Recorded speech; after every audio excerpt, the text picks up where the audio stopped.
गोविंद जय जय गोपाल जय जय।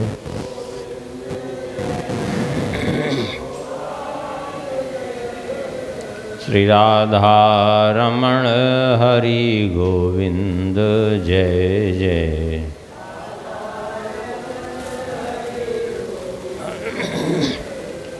गोविंद जय जय गोपाल जय जय।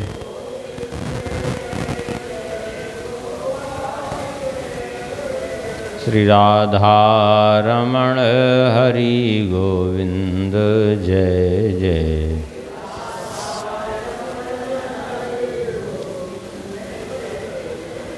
श्री राम जय जय रघुवीर जय जय।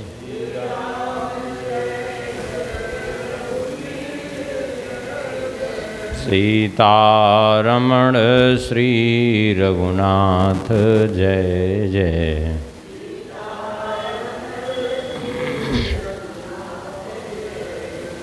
श्री राम जय जय रघुवीर जय जय।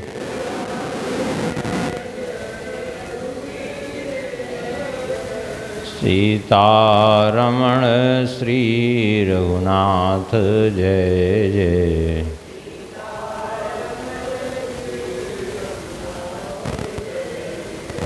गोविंद जय जय गोपाल जय जय।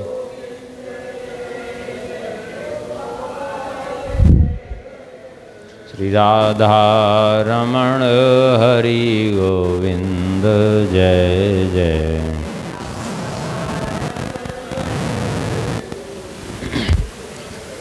श्री वृंदावन बिहारी लाल की। श्री राधा श्याम सुंदर भगवान की। श्री सीताराम चंद्र भगवान की। श्री सिद्धि सदन बिहारी बिहारणी जी की। श्री हनुमान जी महाराज की। श्री कनक भवन बिहारी बिहारणी जी की। श्री अयोध्या बिहारी बिहारणी जी की। श्री हृदय बिहारी बिहारणी जी की। परम पावन ग्रंथ श्री भक्तमाल की। श्री नाभा गोस्वामी जी महाराज की। श्री प्रियादास जी महाराज की। सब संत भगवान की जय जय। श्री सीताराम जय जय। श्री राधे श्याम। नमः पार्वती पते हर हर महादेव। हरिशरणम। परम मंगलमय परात्पर अखिलेश्वर अकारण करुणावरुणालय भक्तवांछा कल्पतरु। भगवान की महती कृपा करुणा से हम लोग भक्तमाल जी के माध्यम से भक्तों का चरित्र स्मरण कर रहे हैं। एक बार श्री नाभाग जी के द्वारा रचित छप्पय का स्मरण करके आगे भक्तों का चरित्र स्मरण करेंगे। श्री नाभा गोस्वामी जी कहते हैं। तिन चरण धूरि मो भूरि सिर। जय जय हरि माया तरे। तिन चरण धूरि मो भूरि सिर। जय जय हरि माया तरे। रेभु इच्छा कुरु ऐल गाधि। रघु रह गए सुचि सत धनवा। रेभु इच्छा कुरु ऐल गाधि। रघु रह गए सुचि सत धनवा। अमूरति अरुरंति देव उत्तंग। भूरि देवल वैव स्वतमन्वा। नहुस जजाति दिलीप पुरो यदुगुह मांधाता। नहुस जजाति दिलीप पुरो यदुगुह मांधाता। पिपल निमि भरद्वाज दक्ष सरभंग संघाता।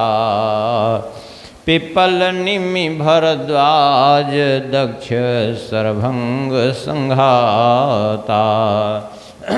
संजय समीक उत्तान पाद याज्ञवल्क जस जग भरे। संजय समीक उत्तान पाद याज्ञवल्क जस जग भरे। तिन चरण धूरि मो भूरि से जे जे हरि माया तरे। तिन चरण धूरि मो भूरि से जे जे हरि माया तरे। इस प्रसंग के अंतर्गत हम लोगों ने कल तक के प्रसंग में श्रवण किया था किसका चरित्र? पुरुरवा का चरित्र। कल आगे नाम लिया है गाधी जी का। गाधी जी सभी जानते हैं, विश्वामित्र जी गाधी जी के ही पुत्र थे, इसलिए उनको गाधी नंदन कहते हैं। इनका की वंश परंपरा का वर्णन है वाल्मीकि रामायण में भी। ब्रह्मा जी के पुत्र हैं राजर्षि कुश, जो बड़े धर्मात्मा राजा हुए। राजर्षि कुश की अद्भुत सहनशीलता, उनकी ब्राह्मण भक्ति महाभारत में एक जगह वर्णित है। ऋचिक जी ने इनकी ऐसी कठिन से कठिन परीक्षा ली थी, लेकिन फिर भी विचलित नहीं हुए थे।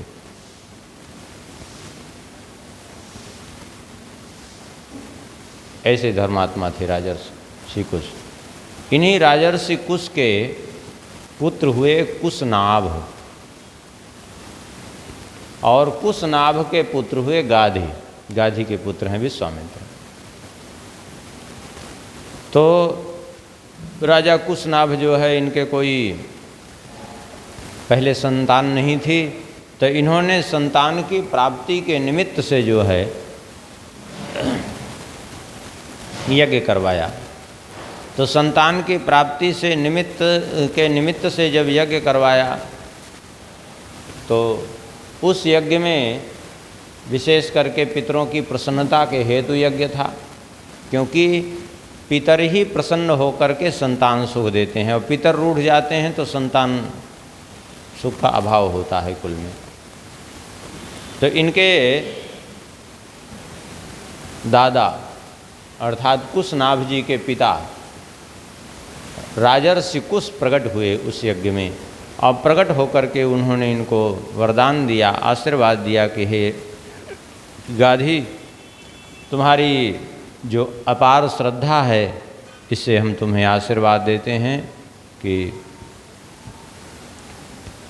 तुम्हें जो है संसार में अक्षय कीर्ति की प्राप्ति होगी।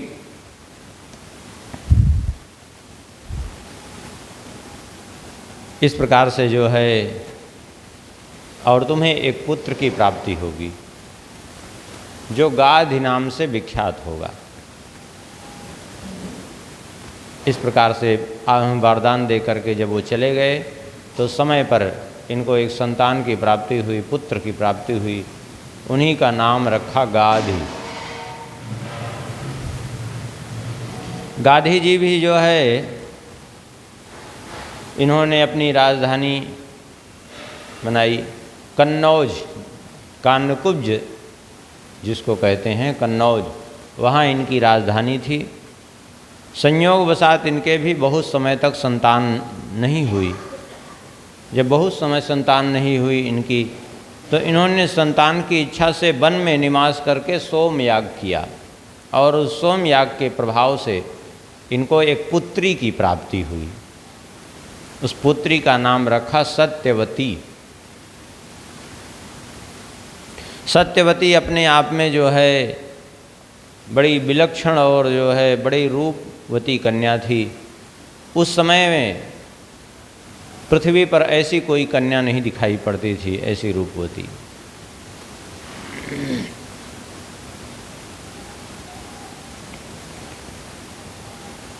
एक बार जो है ऋचिक जी इनके पास गए। ऋचिक जी ने जा कर के कहा, हे राजन, मुझे चूँकि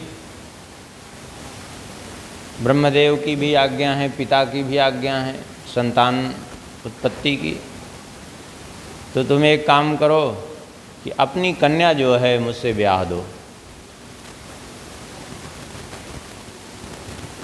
जब इन्होंने ऋचिक जी ने इस प्रकार से गाधी जी से कहा तो गाधी जी ने विचार किया कि अरे ये तो एक तपस्वी हैं, ऋषि हैं, और मेरी कन्या तो जो है राज सुख में पली बढ़ी है। मैं तो चाहता हूँ किसी राजकुमार से विवाह करूँ, लेकिन अभी चले आए। लेकिन अब समस्या ये थी, गाधी जी को मना भी नहीं कर पाए भय के मारे कि कहीं श्राप न दे दें, और दे भी नहीं पा रहे थे। तो इन्होंने एक बहाना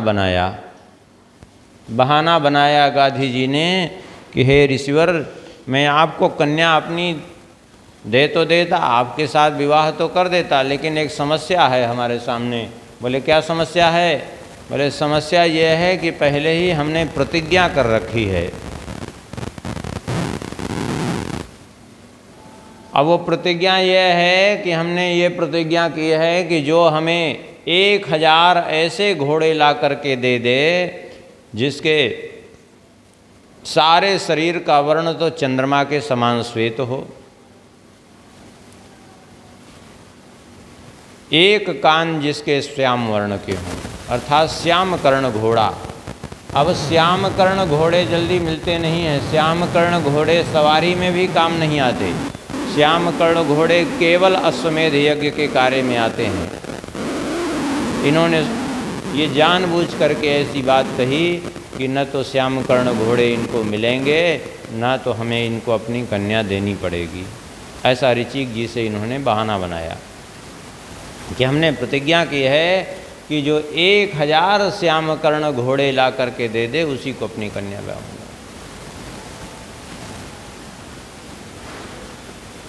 अब तो जो है ऋचिक जी भी तो ऋचिक जी ही ठहरे, महापुरुष थे, उनके लिए असंभव भी कुछ नहीं था। ऋचिक जी तुरंत गए वरुण लोक में। वरुण जी ने उठ करके स्वागत सत्कार किया, विधिवत पूजन किया और कहा, ऋषिवर कैसे आगमन हुआ, हम आपकी क्या सेवा करें? बोले सेवा यही है कि हमें 1000 श्याम कर्ण घोड़े दे दो। वरुण देव ने जो आज्ञा कह करके 1000 श्याम कर्ण घोड़े इनको प्रदान कर दिए। वो श्याम कर्ण घोड़े लेकर के चले आए हैं और ले जा कर के गाधी जी को समर्पित कर दिया। गाधी जी तो देख करके सन्न रह गए कि अरे, जिसकी हमने कल्पना भी नहीं की थी, जो बड़े बड़े राजा के लिए भी अत्यंत दुर्लभ था, संपूर्ण पृथ्वी पर भी जिनका 1000 घोड़ों का मिलना बड़ा कठिन, और उनको इतनी सहजतापूर्वक ले आए। इनकी सामर्थ्य से जो है अभिभूत होकर के अपनी कन्या इनको समर्पित कर दी। सत्यवती का विवाह हुआ ऋचिक जी के साथ। सत्यवती जो है जिस प्रकार से स्वरूप में अत्यंत सुंदर थी, ऐसे ही गुणों में भी अत्यंत श्रेष्ठ थी। बड़े मनोयोग से उसने ऋचिक जी की बड़ी सेवा की। ऋचिक जी सेवा से एक दिन प्रसन्न हो गए और प्रसन्न होकर के ऋचिक जी ने कहा, तुमने मेरी बड़ी सेवा की है, हम चाहते हैं तुम्हें कुछ वरदान देने के लिए। आज तुम्हारा मैं बहुत प्रसन्न हूँ, जो इच्छा हो तो मांग लो। सत्यवती सहज भाव से जो है निश्चल भाव की थी। उसने कहा कि स्वामी, वरदान मैं बाद में मांग लूँगी, पहले थोड़ा सा अपनी माता जी से पूछ लूँ, क्योंकि हमें मालूम नहीं क्या मांगना चाहिए क्या नहीं मांगना चाहिए। गई माता जी के पास पूछने के लिए, गाधी जी की पत्नी के पास। जब माता जी के पास पूछने के लिए गई तो माता जी ने कहा, बेटी एक काम करो, मेरे कोई पुत्र नहीं है, तुम मेरे लिए एक पुत्र मांग लो, अर्थात अपने लिए भाई मांग लो। और सत्यवती जी की भी इच्छा थी अपने लिए पुत्र की।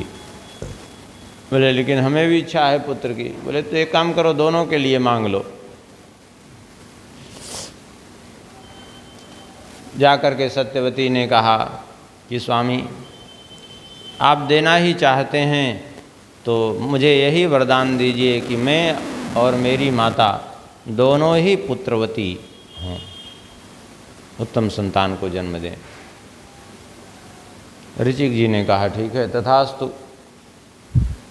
और फिर ऋचिक जी ने यज्ञ किया और उस यज्ञ के द्वारा चरु का जो निर्माण किया तो 2 प्रकार के अलग अलग चरु निर्माण किए और दोनों चरु अलग अलग पात्रों में रख करके दे दिए और बोले ये लो, ये तुम्हारा चरु है, इसको तुम ग्रहण करना। और ये दूसरा चरु, बोले दूसरा चरु ये है तुम्हारी माता के लिए, इसको तुम्हारी माता ग्रहण करें। और दूसरी बात यह है कि तुम इस चरु को ग्रहण करने के बाद जाकर के एक किसी गूलर वृक्ष का आलिंगन करना और अपनी माता को कह देना कि इस चरु को ग्रहण करके जाके पीपल वृक्ष का आलिंगन करें। बोले ठीक है, जैसी आपकी आज्ञा। ये चरु लेकर के जो है माता जी के पास पहुंची। अब माता जी ने दोनों चरु को देखा तो इनकी माता जी ने कहा बेटी तुम तो ये भली भांति जानती हो कि सभी अपने लिए श्रेष्ठ पुत्र चाहते हैं, दूसरे के लिए कोई श्रेष्ठ थोड़ी ही चाहता है। देखो तुम्हारा मान लिया पुत्र होगा तो क्या करेगा, उसको तो भजन करना है, तपस्या ही करनी है। लेकिन मेरे पुत्र जो होगा उसको तो राज्य चलाना पड़ेगा और राज्य चलाने के लिए अच्छा पुत्र होना चाहिए। ये मानसिकता लोगों की शुरू से है। क्या बोले जो संसार जो कुछ योग्य हो उसको संसार में फंसा के रखो, जो किसी काम का नहीं उसको भेज दो, वो भजन करे। हाँ, आजकल भी यही मानसिकता लोगों की है। लोग कहते हैं अरे साधु तो ऐसे हो गए, वैसे हो गए, ऐसे गड़बड़ करते हैं। अरे गड़बड़ करें क्यों ना, वो तो जो है जो अच्छे रहते हैं वो तो बनते नहीं, और जो जिनको दुनिया ठुकरा देती है, जो दुनिया भर के उठाई गिर वो आके भर जाते हैं। और यहाँ मठाधीशों की ये हालत रहती है कि उनको तो चेला बनाने पर ऐसी प्रसन्नता होती है जैसे बंध्या स्त्री को पुत्र जन्म देने पर प्रसन्नता हो, तो वो उनको भर्ती कर लेते हैं। और तो गड़बड़ नहीं करेंगे तो करेंगे का फिर? तो कि गलती किसकी है? समस्या तो ये है। आजकल भी ऐसे ही करते हैं लोग। क्या करेंगे, बोले दुनिया भर की जो नोट कहीं न चलेंगे उसको जाएंगे मंदिर में दान पेटी में डाल देंगे, कथा में चढ़ा देंगे, फुर्सत मिला पिंड छूटा, क्योंकि कहीं चलने वाली नहीं है तो इसको चढ़ाओ हटाओ। और वो भी चढ़ाएंगे तो कहाँ चढ़ाएंगे, बोले सीधा भगवान के ऊपर चढ़ाएंगे। दुनिया भर का थूक फूक लगी नोट। अरे नोट वोट भगवान के ऊपर नहीं चढ़ाना चाहिए, चढ़ाना है तो बगल में चढ़ा दो। न जाने कौन कौन उसको थूक लगा के, सब नोट थूक लगा के गिनते हैं। ऐसी लोगों की ऐसी स्थिति हो गई, क्या करेंगे।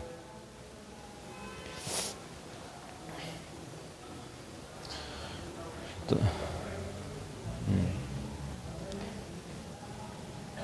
इस प्रकार से कहा कि तुम ऐसा करो कि चरु बदल लो, तो इससे जो है हमारा पुत्र थोड़ा अच्छा हो जाएगा, राजकाज चलाने वाला हो जाएगा।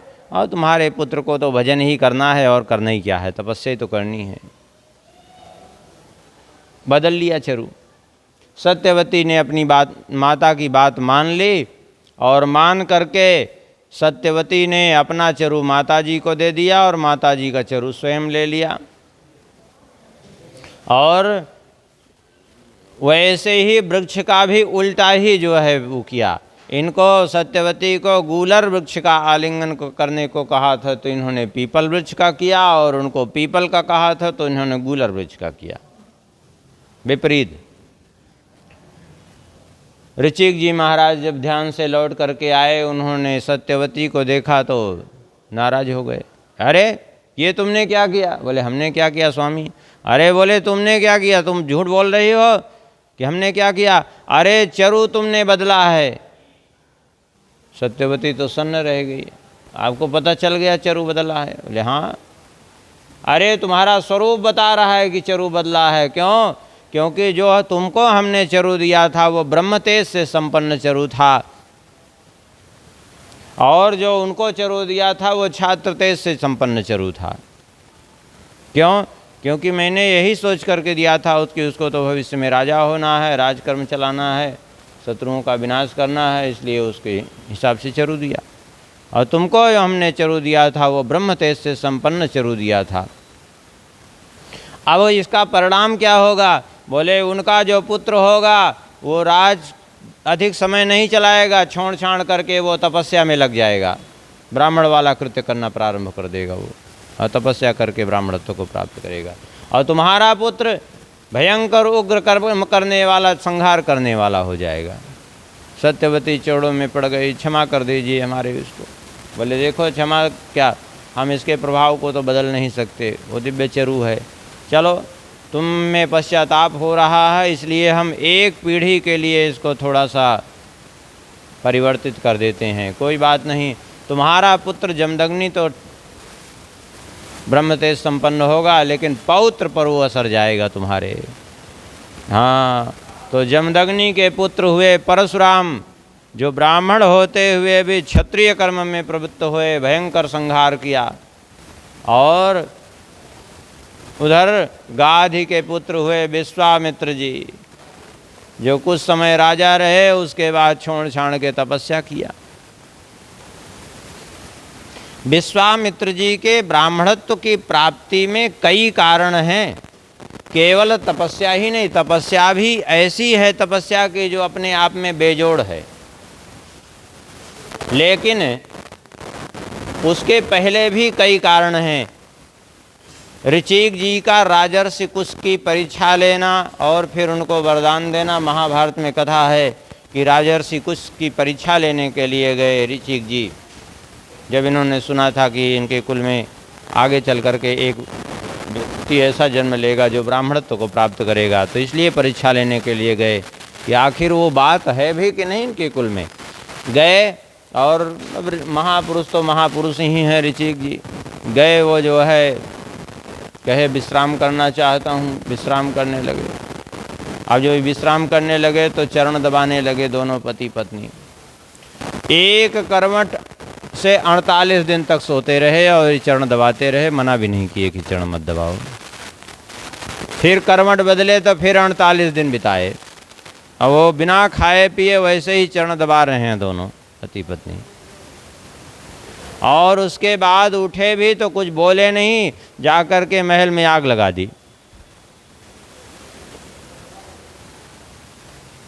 चरणों में पड़े पीछे पीछे घूम रहे हैं, वो करिए, कोई अपराध बन गया हो तो क्षमा करिए। और उसके बाद कहा कि चलो हमको रथ पर बैठा के खींचो।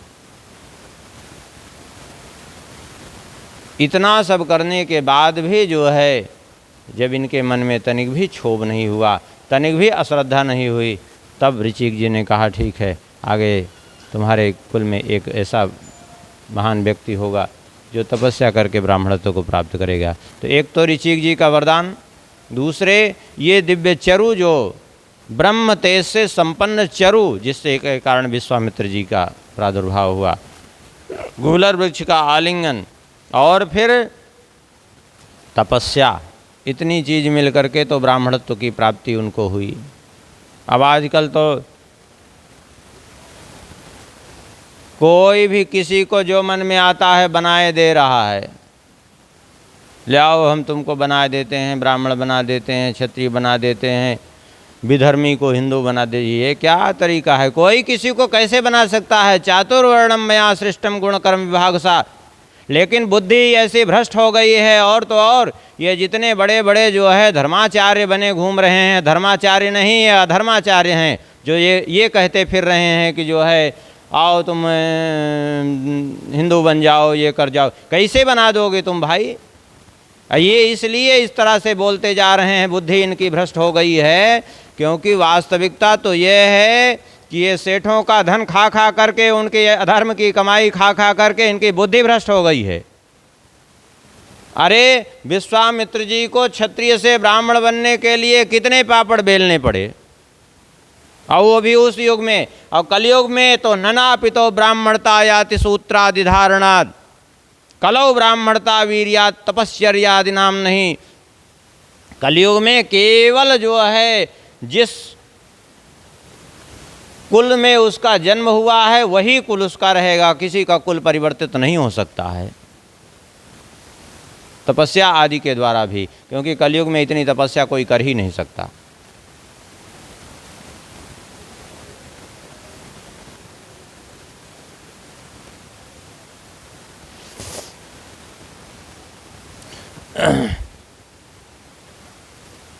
बाद में विश्वामित्र जी का जन्म हुआ और फिर इन्होंने विश्वामित्र जी को जब बड़े हो गए तो इनको राजपद पर अभिषिक्त किया, और राजपद पर अभिषिक्त करके जो है ये जाने लगे। प्रजा इनकी बड़ी जो है दुखी हुई, और प्रजा ने इनको वो किया कि आप छोड़ करके हमें न जाएं।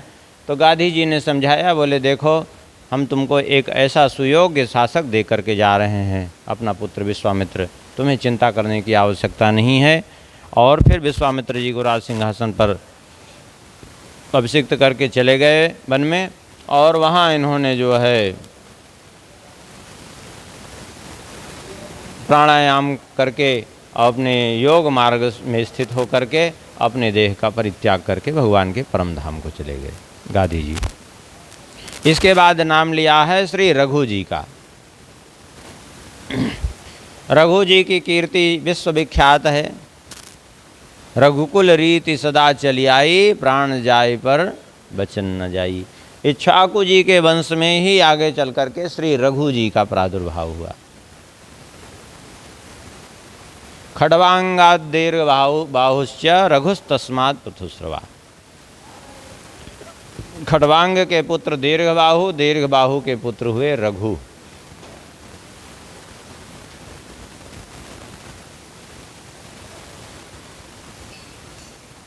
कहीं कहीं थोड़ा सा अंतर भी है वो कल्प भेद से। तो इन्हीं के नाम से आगे चल कर के ये सूर्य वंश जो है इक्ष्वाकु वंश रघुवंश के नाम से विख्यात हो गया। रघु जी का चरित्र अपने आप में बड़ा उत्तम है। इनकी ब्राह्मण भक्ति इतनी उच्च कोटि की थी कि एक बार संयोग से श्री रघु जी महाराज गए थे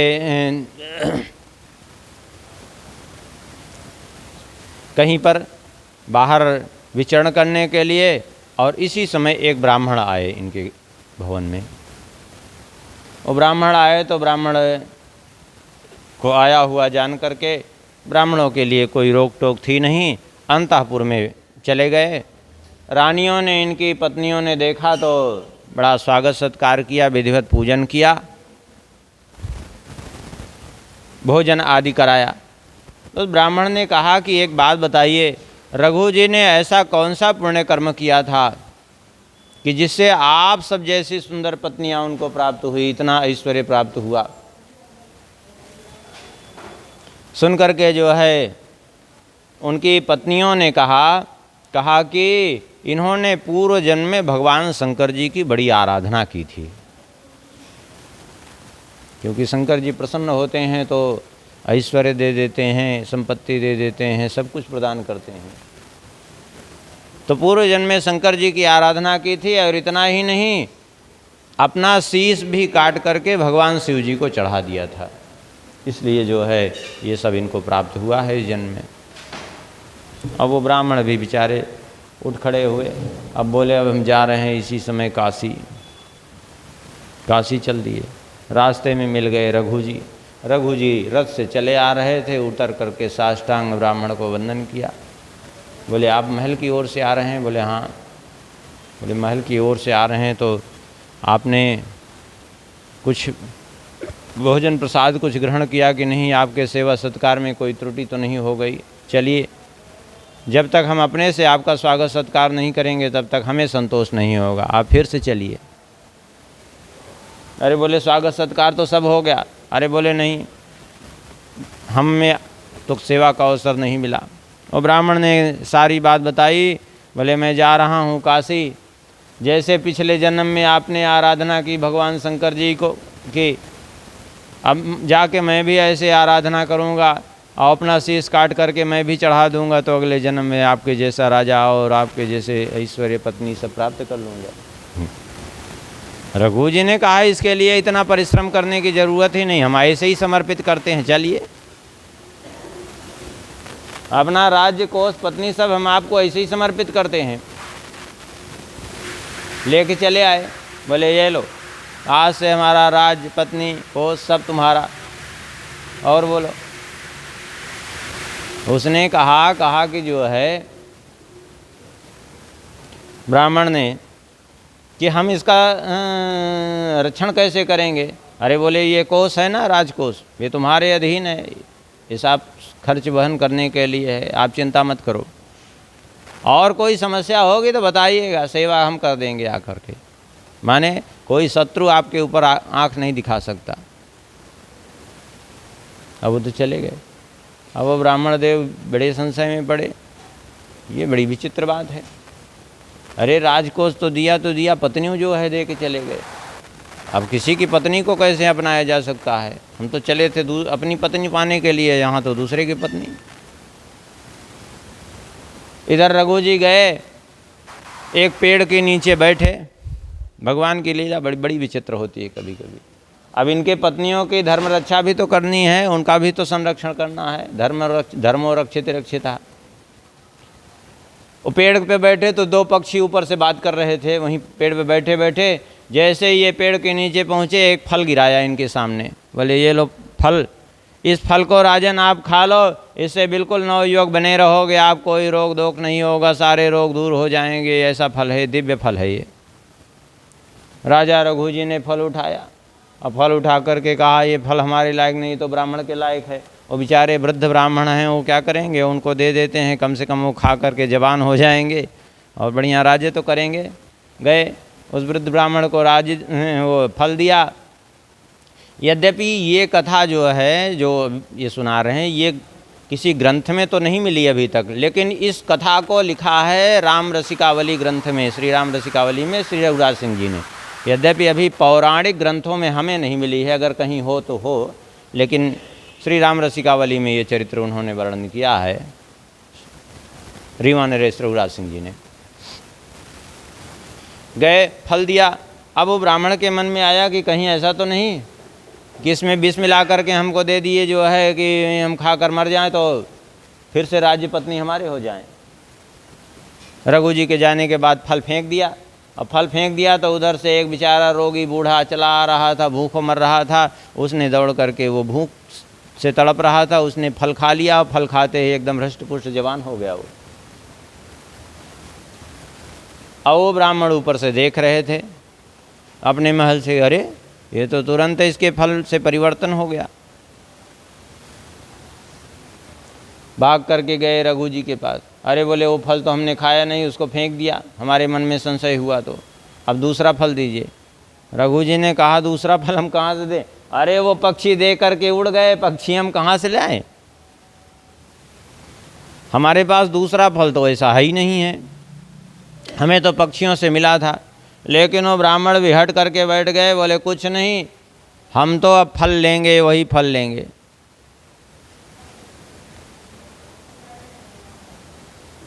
राजा रघु ने कहा ठीक है, तो कोई बात नहीं, अब उन पक्षियों को हम ढूंढेंगे।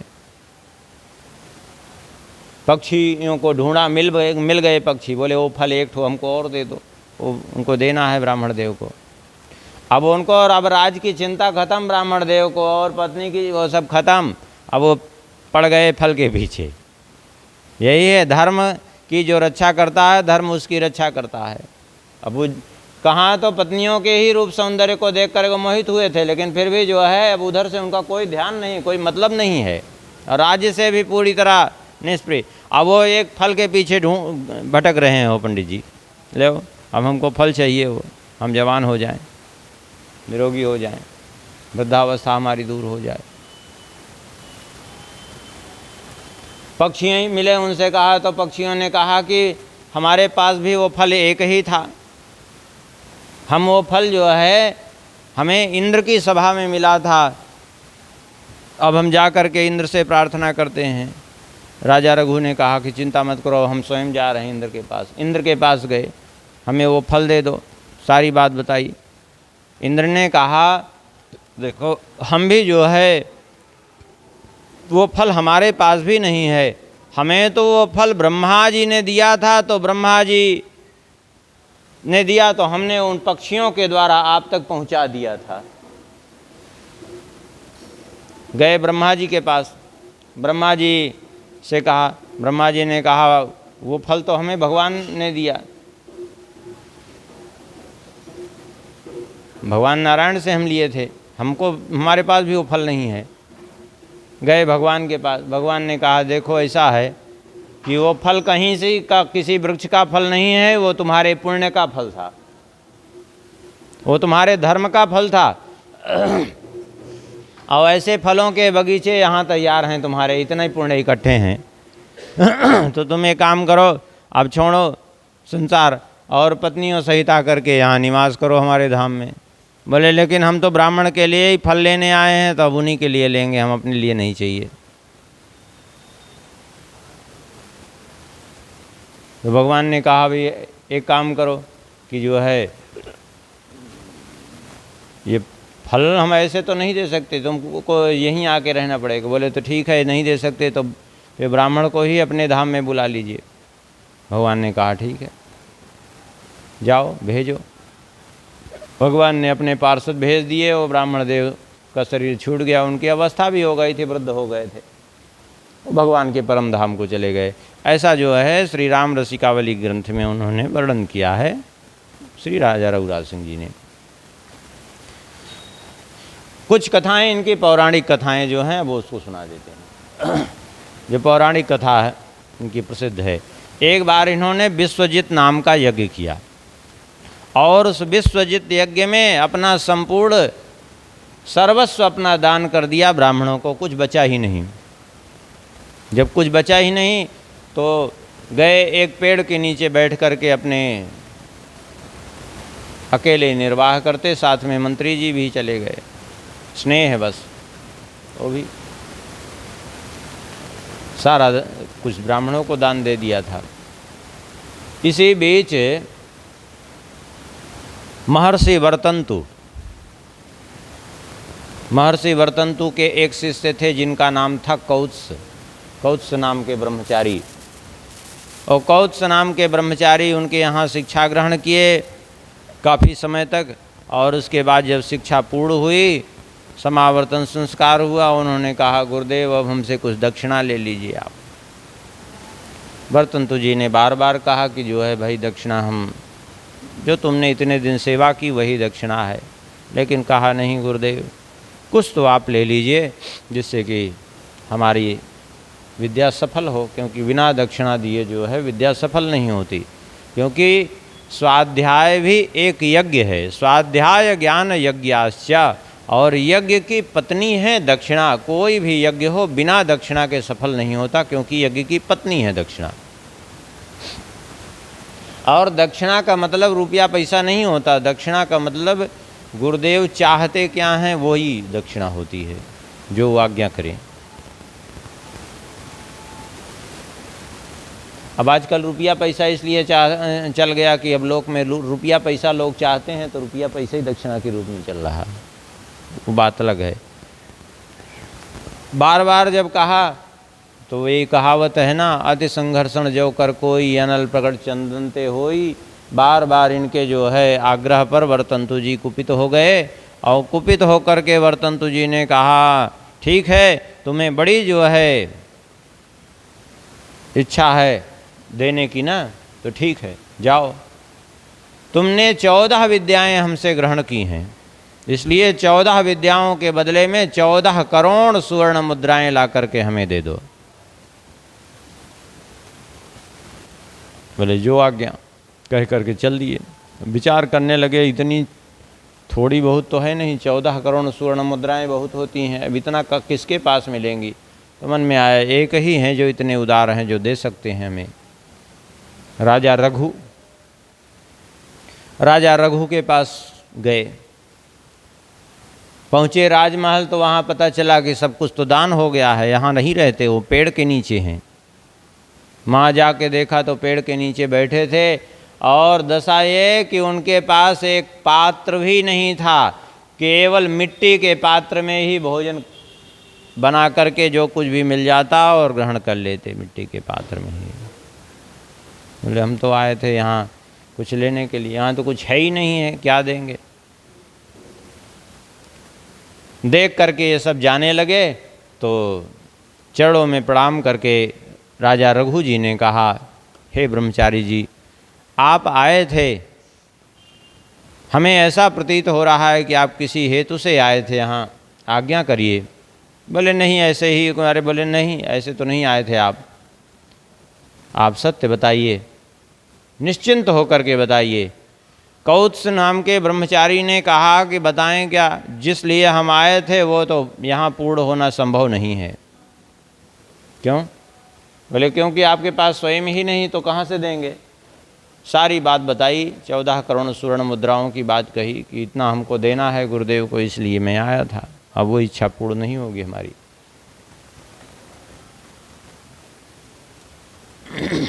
आखिर में इन्होंने कहा कोई बात नहीं, आप अभी रुकें, हम जो है हमें कुछ समय दें, हम आपके लिए अवश्य व्यवस्था करेंगे। कैसे व्यवस्था करेंगे?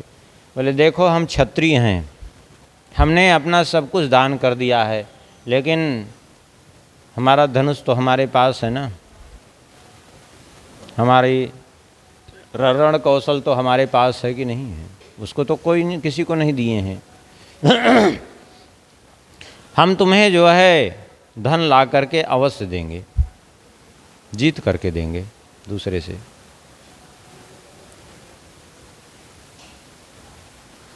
आखिर में जो है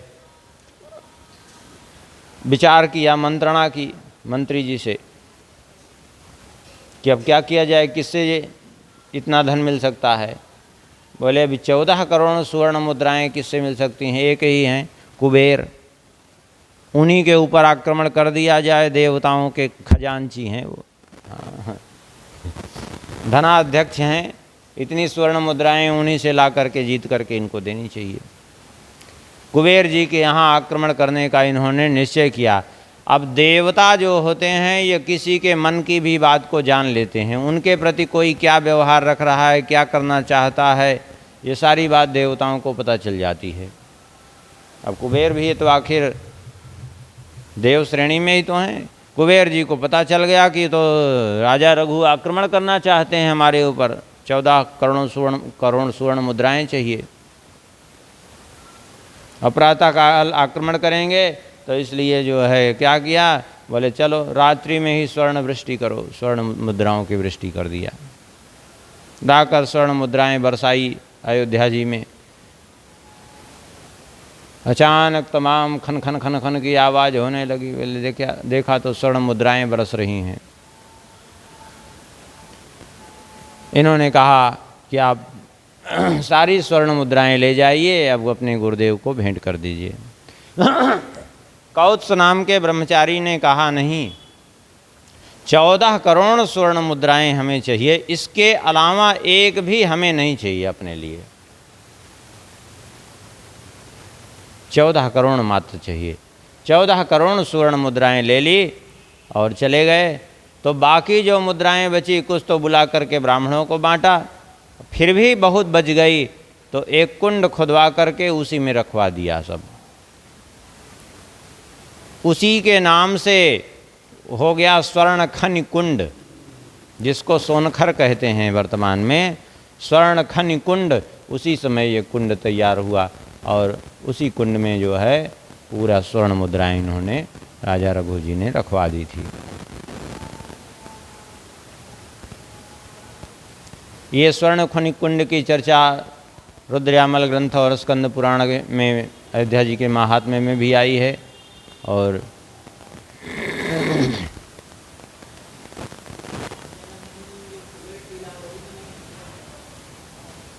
अब ये तो जानकारी नहीं है।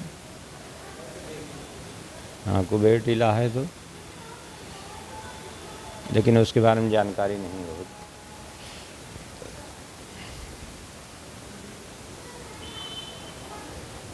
यद्यपि अभी तक हमें कोई प्रमाण तो नहीं मिला है ऐसा, लेकिन लोक में एक कहावत है कि जो है लोक में किंवदंती के रूप में, अभी कहाँ है भगवान जाने, कि ये पुष्पक विमान भी पहले राजा रघु का था। इनकी उदारता देख करके इनसे याचना की, कुबेर जी ने, तो कुबेर जी ने को इन्होंने दे दिया था। बाद में कुबेर से रावण ने छीन लिया, तो फिर कुबेर जी इनके पास आए तो रावण को मारने के लिए उद्यत हो गए थे ये। तो ब्रह्मा जी ने आकर के 10 बाण निकाला था। उस 10 बाण को ब्रह्मा जी ने कुबेर इनसे रघु जी से ले लिया। बोले देखो आप नहीं मार सकते हो, क्योंकि हमने श्री राम के हाथों उसकी मृत्यु का विधान किया है, इसलिए आपका मारना उचित नहीं है। बोले लेकिन हमने बाण निकाल लिया है, अब हमारा बाण व्यर्थ नहीं होना चाहिए। बोले कोई बात नहीं, ये बाण तुम हमें दे दो, भविष्य में श्री राम जी इसी बाण से मारेंगे। वो तो जानकी जी इसीलिए कहती हैं, अरे दुष्ट खल सुधि नहीं रघुवीर बाण के, अत्यंत वीर श्री रघु जी के बाण की तुम्हें सुधि नहीं है लगता है। क्यों? क्योंकि वो रघु जी ने तुम्हें पहले से ही मारने के लिए वो बाण पहले से निकाल के रखे हैं, तुम्हारे 10 सिर काटने के लिए। खल सुधि नहीं रघुवीर बाण की, सरसू ने हरिया नहीं मोई, दम लाज नहीं तो ही।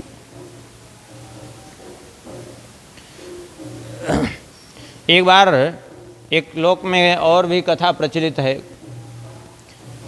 ये रघु एक ब्राह्मण का वेश धारण करके आया इनके महल में। संयोग से उस समय ये सरयू जी स्नान करने के लिए गए थे। रघु जी ब्राह्मण देख करके रानियों ने बड़ा स्वागत सत्कार करने लगी। ले जा करके रघु जी के ही आसन पर बिठाया, लेकिन ये छली कपटी रावण मायावी था। ये रघु जी का पवित्र आसन स्पर्श करते ही तुरंत इसकी माया नष्ट हो गई और अपना ये 10 सिर 20 भुजा प्रकट हो गई इसकी। लज्जित हो गया, हाहाकार मच गया। रानियाँ तो भागी वहाँ से देख करके रावण को, और ये वहाँ से फिर से ब्राह्मण वेश धारण करके पहुँचा। कहाँ? सरयू जी के तट पर। देखा तो स्नान कर चुके थे, संध्या वंदन कर रहे थे रघु जी।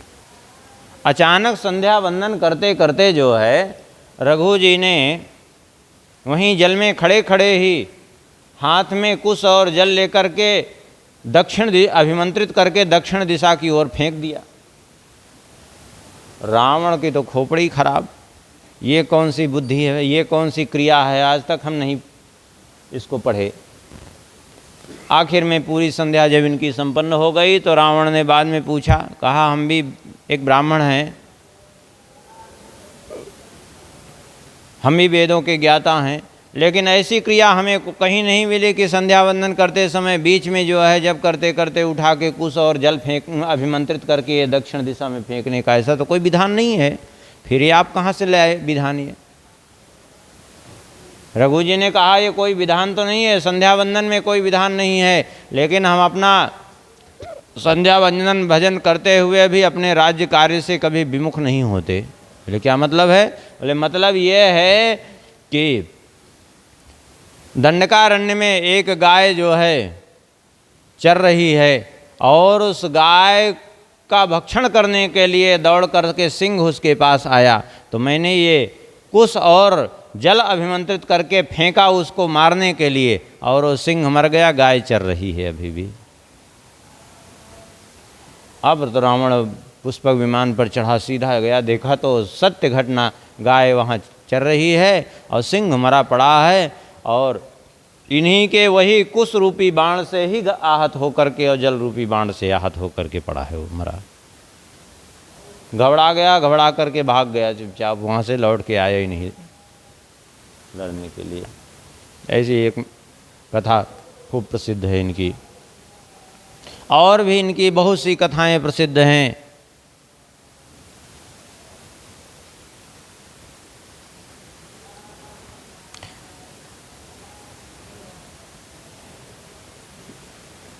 संध्या वंदन करके जब आए, रानियों के द्वारा रावण के आने का समाचार सुना तो कुपित हो गए, और कुपित होकर के जो है इन्होंने लंका का विनाश करने के लिए बाण छोड़ा अभिमंत्रित करके। लंका में तो पूरा प्रलय का दृश्य उपस्थित होने लगा। मंदोदरी जानती थी इनके प्रभाव को, तो मंदोदरी ने जल्दी से तिनका उठाया, अपने दांतों में दबाया, और रावण के भी दांतों में ज़बरदस्ती दबा करके हाथ जोड़ के खड़ी हो गई, मैं शरण में हूँ, रक्षा करिए, रक्षा करिए। तो शरणागत की रक्षा करना चाहिए, ऐसा जान करके वो बाण वापस चलाया इनके पास। ऐसे ऐसे दिव्य चरित्र हैं इनके, श्री रघु जी के। इसके बाद थोड़ा स्मरण कर लेते हैं नाम महिमा का।